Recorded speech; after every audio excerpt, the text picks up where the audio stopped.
اگر ہم بائبل مقدس کو دیکھیں تو ابتدائی کلیسیا جب اہم فیصلے کرتی تھی تو وہ روزے رکھتے تھے۔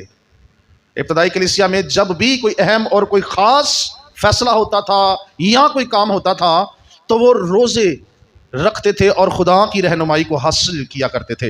اعمال کی کتاب اور اس کے 13ویں باب کی 2 اور 3 آیت میں لکھا ہے، جب وہ روزے رکھ رہے تھے تو خدا کے روح القدس نے ان سے کہا کہ پالوس اور سلاس کو میرے لیے مخصوص کر دو۔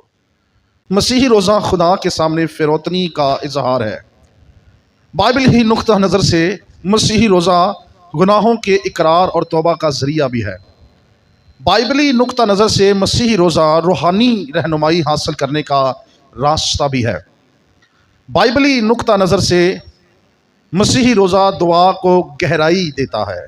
جب ہم روزہ رکھتے ہیں تو ہم دراصل خدا کو یہ پیغام دیتے ہیں کہ اے خداوند، ہمیں روٹی سے زیادہ تیری حضوری کی ضرورت ہے، ہمیں دنیا کی چیزوں سے زیادہ تیری آواز سننے کی